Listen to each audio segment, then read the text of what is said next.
है आप सभी का न्यूज इंडिया पर। आपके साथ मैं आंचल कादियान। बुलेटिन की शुरुआत करेंगे बड़ी अपडेट के साथ और ये बड़ी अपडेट है चारधाम यात्रियों के लिए।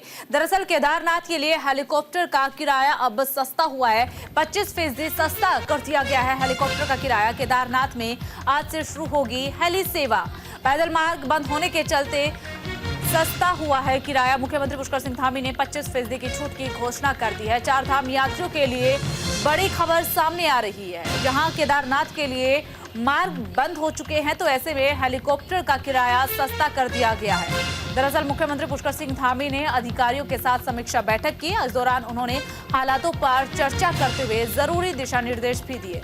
मुख्यमंत्री धामी ने 25% कम किराए पर हेलीकॉप्टर से केदारनाथ यात्रा शुरू करने के निर्देश दिए हैं। साथ ही साथ पैदल यात्रा को जल्द शुरू करने के लिए विशेष ध्यान देने की बातें भी कही है। उन्होंने कहा है कि हेलीकॉप्टर टिकट में जो छूट दी जाएगी उसका वहन राज्य सरकार करेगी। इसके बाद अब मुख्यमंत्री पुष्कर सिंह धामी ने पैदल मार्ग बंद होने के चलते हेलीकॉप्टर के किराए में 25% की छूट की घोषणा की है। तो केदारनाथ यात्रियों के लिए ये बड़ी खबर इस वक्त हम बता रही हैं। लगातार तेज बारिश की वजह से पैदल मार्ग बंद हो चुकी है। तीर्थयात्रियों को कई दिक्कतों का सामना करना पड़ रहा है। बीच में बादल फटने की वजह से कई रास्ते ब्लॉक हो गए थे और तीर्थयात्रियों का रेस्क्यू करना पड़ा था। ऐसे में मुख्यमंत्री पुष्कर सिंह धामी ने अधिकारियों के साथ बैठक की और बैठक में फैसला किया कि 25% की छूट जो है वो हेलीकॉप्टर के किराए पर दी जाएगी।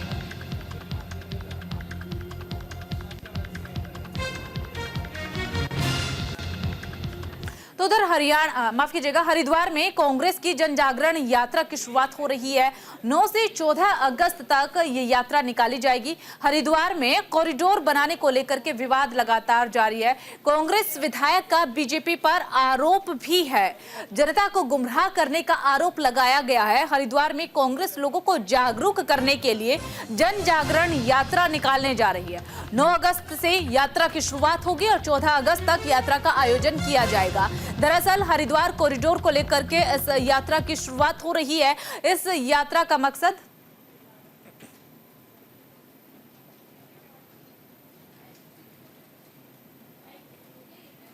तो हरिद्वार में कांग्रेस की जन जागरण यात्रा होने जा रही है। 9 से 14 अगस्त तक यह यात्रा निकाली जाएगी। हरिद्वार में कॉरिडोर बनाने को लेकर के विवाद लगातार जारी है। कांग्रेस विधायक का बीजेपी पर आरोप ये है कि जनता को गुमराह करने का आरोप लगाया है।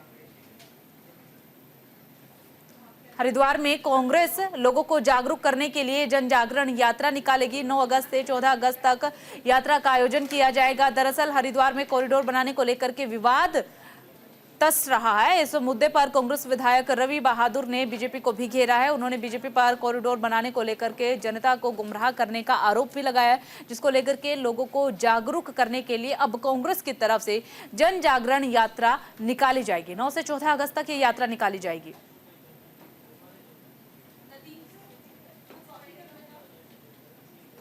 कह रहे हैं कॉरिडोर हमने 9 तारीख से जन जागरण यात्रा निकाली है। मुद्दा बड़ा क्लियर है। जो एक लोगों को, हरिद्वार के लोगों को भय में रहने के लिए मजबूर किया जा रहा है, एक अनियमितता बढ़ती जा रही है। 9 अगस्त से 14 अगस्त तक हमारा कार्यक्रम है जन जागरण यात्रा का। हर की पैड़ी से हम शुरू करेंगे। मुद्दा बहुत सिंपल सा क्लियर है कि शहर के विधायक जो कि भाजपा के विधायक हैं वो कह रहे हैं हेरिटेज सिटी बनेगी। मुख्यमंत्री कह रहे हैं कॉरिडोर बनेगा। कॉरिडोर बनेगा, अधिकारी बताने को तैयार नहीं है कहाँ से बनेगा, कैसे बनेगा। नगर विधायक कह रहे हैं मैं रोडी बेल वाला कॉरिडोर को ले जाऊंगा, इसको हेरिटेज सिटी बनाएंगे। तो देखिए हरिद्वार में अब कांग्रेस की तरफ से यात्रा निकाली जाएगी। 9 अगस्त से यात्रा की शुरुआत होगी। यात्रा का मकसद लोगों को जागरूक करना होगा।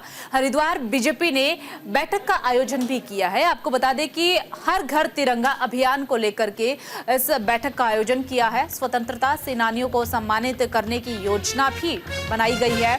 प्रदेश उपाध्यक्ष शैलेंद्र बिष्ट ने किया है संबोधित। जिले के हर बूथ पर तिरंगा फहराने का लक्ष्य रखा गया है। हरिद्वार में बीजेपी कार्यालय में बीजेपी की बेहद ही महत्वपूर्ण बैठक का आयोजन किया गया है। बैठक में हर घर तिरंगा अभियान को लेकर के चर्चा हुई है। बैठक में प्रदेश उपाध्यक्ष शैलेंद्र बिष्ट मुख्य अतिथि के तौर पर शामिल हुए। इस दौरान उन्होंने पदाधिकारियों को संबोधित करते हुए प्रधानमंत्री नरेंद्र मोदी के मन की बात का जिक्र किया। साथ ही उन्होंने हरिद्वार के हर बूथ पर तिरंगा फहराने का लक्ष्य भी दिया है। बैठक में स्वतंत्रता सेनानियों को सम्मानित करने और विभाजन विभीषिका स्मृति दिवस मनाने की योजनाएं भी बनाई गई है। हर घर तिरंगा अभियान को लेकर के इस बैठक में चर्चा हुई है। साथ ही साथ पीएम नरेंद्र मोदी के कार्यक्रम मन की बात का जिक्र भी प्रदेश उपाध्यक्ष शैलेंद्र बिष्ट की तरफ से किया गया है। जिले के हर बूथ पर तिरंगा फहराने का लक्ष्य बैठक में निर्धारित किया गया है। हरिद्वार में इस बैठक का आयोजन हुआ है।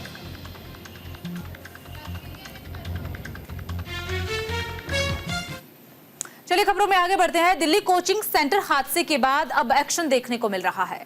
देहरादून में अग्निशमन विभाग ने सर्वे किया है। फायर विभाग ने किया है कोचिंग सेंटरों का निरीक्षण। दिल्ली के कोचिंग सेंटर में छात्रों की मौत के बाद से अग्निशमन अधिकारी अब एक्शन में नजर आ रही हैं। देहरादून में अग्निशमन अधिकारियों ने कोचिंग सेंटर्स का जायजा लिया है।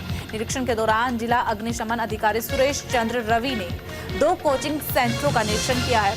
इनमें से एक कोचिंग सेंटर के बेसमेंट में अग्निशमन यंत्र पाए गए, जबकि दूसरे कोचिंग सेंटर के बेसमेंट में होटल और ऊपर कोचिंग सेंटर चलने की बात सामने आई है। सर्वे के दौरान होटल बंद होने के कारण पूरा निरीक्षण नहीं किया जा सका है। अग्निशमन अधिकारी सुरेश चंद्र रवि का कहना यह है कि ये अभियान आगे भी लगातार जारी रहेगा। वे कोचिंग सेंटरों में जाकर के बारीकी से निरीक्षण करेंगे, तैयारियों को परखेंगे कि किस तरीके की तैयारी बेसमेंट में की गई है, अग्निशमन वहां पर है भी या नहीं है। अग्निशमन विभाग काफी ज्यादा एक्टिव इन दिनों नजर आ रहा है, खासकर देहरादून में। मौसम ज्यादा खराब था, ज्यादा तो मैं नहीं कर पाया, 3 या 4 महीने किए हैं। बाकी आज मेरा प्लान है कि मैं मैक्सिमम कोचिंग सेंटर में जाऊं और उनको सलाह दूं कैसे बचाव करना है किसी अग्नि दुर्घटना से या पानी भरने से या भूकंप आने से। जितनी भी आपदाएं हैं, अगर कहीं बिल्डिंग में हमारी कोचिंग सेंटर चल रहे हैं और बिल्डिंग हमारी बहुत कमजोर है तो भूकंप में बिल्डिंग भी गिर सकती है।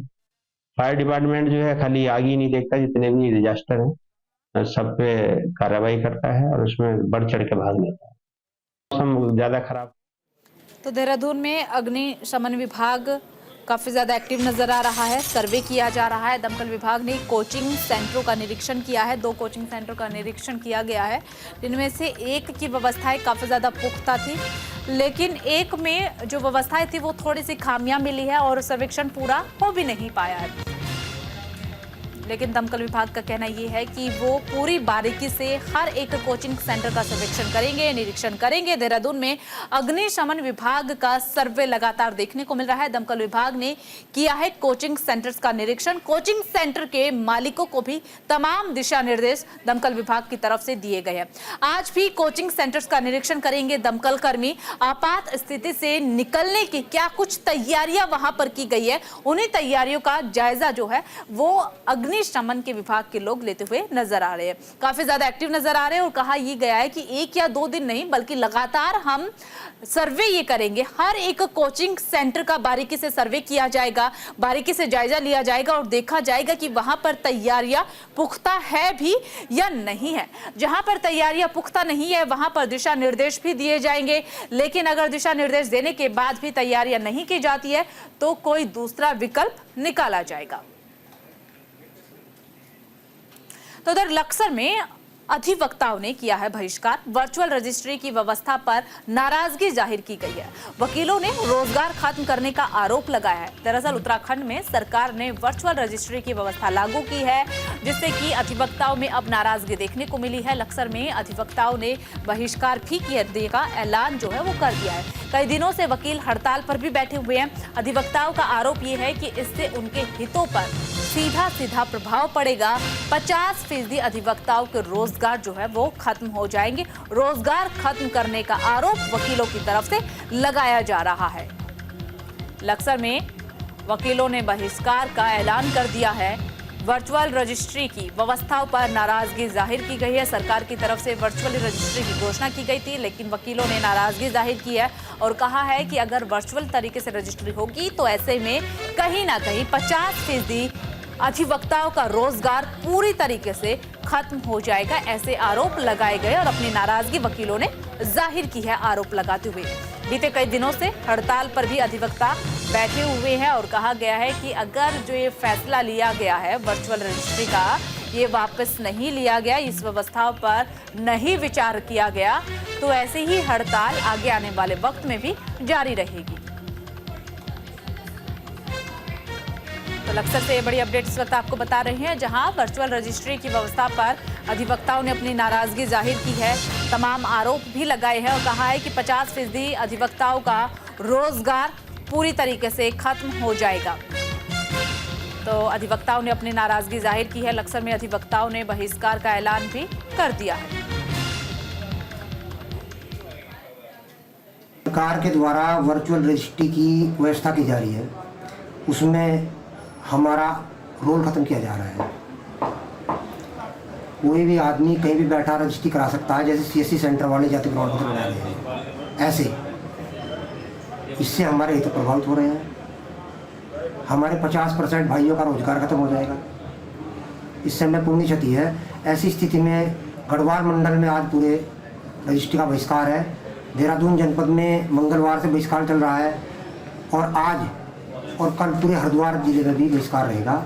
और मंडे में हम फिर अपनी मीटिंग करेंगे और मीटिंग में करने के बाद जो है तय होगा कि बहिष्कार ये कब तक वर्चुअल रजिस्ट्री वाली व्यवस्था की जा रही है।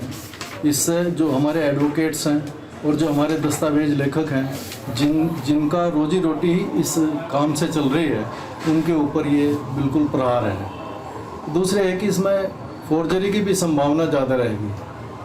जो सीएससी सेंटर से करा रहे हैं या बाहर से कहीं से भी कर रहे हैं, कौन आदमी कैसे कर रहा है, वो एक समस्या बनेगी आगे, और आगे मुकदमे भी फिर उस हिसाब से बढ़ेंगे, निश्चित रूप से बढ़ेंगे। प्रवर्तन कर्मचारी संगठन का धरना प्रदर्शन, कर्मचारियों ने 2 घंटे तक कार्य बहिष्कार किया है। निलंबित कर्मचारियों की बहाली की मांग की गई है। मांग पूरी नहीं होने पर पूर्ण कार्य बहिष्कार की चेतावनी भी कर्मचारियों की तरफ से दे दी गई है। रुद्रप्रयाग बस हादसे के बाद किया गया था निलंबित। तो 4 धाम यात्रा के दौरान रुद्रप्रयाग में बस हादसा हुआ था, जिसके बाद से ऋषिकेश के तपोवन में ड्यूटी कर रहे 4 कर्मचारियों को निलंबित कर दिया गया।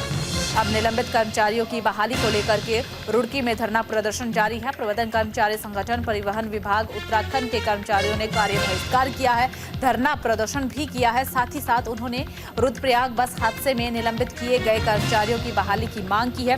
आपको बता दें कि प्रवर्तन कर्मचारी संगठन, परिवहन विभाग उत्तराखंड के बैनर तले कर्मचारियों ने पूर्ण रूप से कार्य बहिष्कार कर धरना शुरू कर दिया है। बीते रोज भी कर्मचारियों के द्वारा 2 घंटे तक कार्य बहिष्कार किया गया था। तो कर्मचारियों ने 2 घंटे तक कार्य बहिष्कार बीते दिन ही किया है। निलंबित कर्मचारियों की बहाली की मांग इन कर्मचारियों की तरफ से की जा रही है। मांग पूरी न होने पर पूर्ण बहिष्कार की चेतावनी भी दी है। मिनिस्ट्रियल कर्मचारी 2 उसमें से और 2 प्रवर्तन कार्मिक जो है तपोवन चेक पोस्ट में 4 धाम यात्रा की ड्यूटी थी। 15 जून को रुद्रप्रयाग में एक टेम्पो ट्रेवलर दुर्घटना हुआ, जिसमें जो है काफ़ी जनहानि हुई, जिसके हमें पूरे विभाग को बहुत दुख है और जो है उनके परिवार के प्रति जो हम अपना शोक संवेदना व्यक्त करते हैं। पर जो विभाग द्वारा जो है हमारे जो है 4 कर्मचारियों को निलंबित किया गया है। मामला ये है कि 15 जून को एक वाहन दुर्घटनाग्रस्त हुआ था रुद्रप्रयाग जनपद में, जिसमें जांच में पाया गया था कि जो वाहन दुर्घटनाग्रस्त हुआ है उसमें चालक को नींद आने के कारण वो वाहन दुर्घटनाग्रस्त हुआ था। लेकिन शासन और विभाग द्वारा खाना पूर्ति के तौर पर विभाग के जो यात्रा चेक पोस्ट ब्रह्मपुरी में तैनात कर्मचारी थे, जिसमें 2 प्रवर्तन कार्मिक हैं और 2 अन्य मिनिस्ट्रियल कर्मचारी, उनको निलंबित करने का आदेश दिया गया और उनको 24 जून को निलंबित किया गया। इस संबंध में हमारे पास शासन से और विभाग से पत्राचार के द्वारा वार्ता हुई और हमें आश्वासन दिया गया था कि क्योंकि वो दोषी नहीं है, इस आधार पर उनको अतिशीघ्र बहाल कर दिया जाएगा। लेकिन वर्तमान में माननीय मुख्यमंत्री स्तर से या सचिव महोदय के स्तर से अभी तक उनकी बहाली नहीं हो पाई है। खबरों में में आगे बढ़ते हैं। हल्द्वानी के मेले में खाद्य विभाग की छापेमारी का मामला सामने आया है। मेले में लोगों की सेहत से हो रहा खिलवाड़। बिना फूड लाइसेंस के मेले में लगे हैं फूड स्टॉल्स। खराब तेल, गंदे पानी का उपयोग किया जा रहा है। खाना बनाने के लिए खाद्य सुरक्षा विभाग ने उचित कार्रवाई की है। हल्द्वानी में MBPG इंटर कॉलेज के पास लगी नुमाइशों में खाद्य विभाग ने छापेमारी की है। मेले में खाने पीने की चीजों में आम जनता के स्वास्थ्य से खिलवाड़ किया जा रहा है, जिसकी शिकायतें लगातार मिल रही थी। शिकायतें मिलने के बाद खाद्य सुरक्षा विभाग ने कार्रवाई की है। इस दौरान नुमाइश के अंदर लगे स्टॉल्स में कई तरह की लापरवाही भी पाई गई है। खराब तेल का इस्तेमाल किया जा रहा है खाने बनाने में। इसके अलावा दुकान के बाहर गंदा पानी फेंकने तक की शिकायत मिली है। कई चीजों पर खाद्य विभाग ने एक्शन भी लिया है।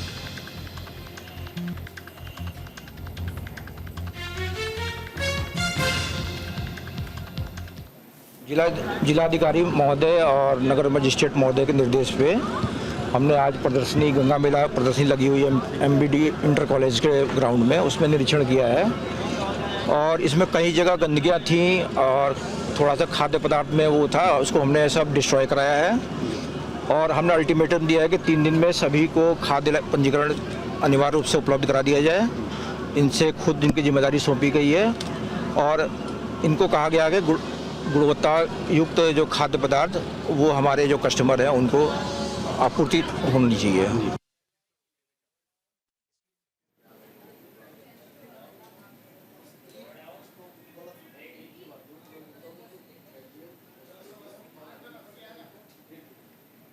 आइए अब आपको ग्राफिक्स के जरिए बताते हैं, दिखाते हैं कि आखिर किस तरह से हल्द्वानी के मेले में लोगों की सेहत के साथ खिलवाड़ हो रहा था। खराब तेल का इस्तेमाल किया जा रहा था खाने बनाने के लिए। तेल में तैरती मिली है मक्खियां। दुकान के सामने गंदा पानी फेंका गया है और उसी गंदे पानी का इस्तेमाल जो है वो खाना बनाने के लिए भी किया जा रहा था। गंदे पानी के कारण ही चारों तरफ दुर्गंध भी फैली हुई है। फूड लाइसेंस के बिना चलाए जा रहे हैं फूड स्टॉल्स। खाद्य सुरक्षा के नियमों की सरेआम धज्जियां उड़ाई गई है। नुमाइश कैंपस के अंदर कूड़े का अंबार लगा हुआ है। खराब तेल का इस्तेमाल हो रहा है, गंदे पानी का इस्तेमाल हो रहा है। बिना लाइसेंस के फूड स्टॉल्स लगाए गए हैं और कैंपस के अंदर कूड़े का अंबार हर तरफ देखने को मिल रहा है। खाद्य सुरक्षा विभाग की तरफ से कड़ा एक्शन लिया गया है। कई स्टॉल्स पर एक्शन लिया गया है। इसी के साथ साथ जहां पर पाया गया है कि खराब तेल का इस्तेमाल हो रहा है, गंदे पानी का इस्तेमाल हो रहा है या फिर लाइसेंस नहीं है, उनके खिलाफ भी विभाग की तरफ से कार्रवाई की गई है।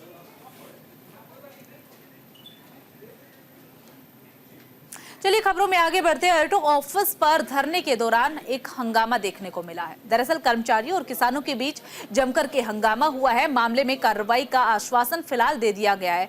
दरअसल जो ये पूरा मामला है रुड़की का बताया जा रहा है। रुड़की में ARTO कार्यालय पर धरने के दौरान हंगामा हुआ है। कार्यालय पर भारी संख्या में किसान अपनी मांगों को लेकर के पहुंचे थे, प्रोटेस्ट कर रहे थे। इस दौरान कर्मचारियों और किसानों के बीच जमकर के हंगामा हो गया। इस बीच सूचना मिलते ही पुलिस फोर्स भी मौके पर पहुंच गई और मामला शांत करवाया गया। आश्वासन दिया गया कार्रवाई का। वहीं किसानों ने ARTO पर भ्रष्टाचार के आरोप भी लगाए हैं। किसानों ने चेतावनी देते हुए कहा है कि अगर उनकी मांगे नहीं मानी गई तो वे उग्र आंदोलन भी करेंगे। वहीं ARTO ने कार्यालय पर हुए हंगामे और कर्मचारियों के साथ धक्का मुक्की के मामले में जांच के बाद उचित कार्रवाई की बात का जिक्र किया है। किसान यूनियन तोमर ने हमें अपनी कुछ 8 बिंदुओं का ज्ञापन दिया है। उस पे जो भी कार्रवाई होगी, जो भी उसके अंदर एक्शन लिया जाना होगा वो लिया जाएगा। और जो भी प्रॉब्लम्स उनको फेस करनी पड़ रही है उसका अगर हमारे उसमें बनता है कि यहाँ से कुछ किया गया है उनके खिलाफ तो उस पर एक्शन लिया जाएगा। इसमें जानकारी मिली थी तो एहतियातन पुलिस बल भेजा गया था मौके पर ताकि वहाँ व्यवस्था कायम रहे। लेकिन जो कुछ भी घटनाक्रम घटित हुआ है उसके बारे में जांच कराई जाएगी और अगर कोई तहरीर किसी पक्ष के द्वारा दी जाती है तो उसकी जांच करके अग्रिम विधिक कार्रवाई सभी संबंधित के विरुद्ध अमल में लाई जाएगी।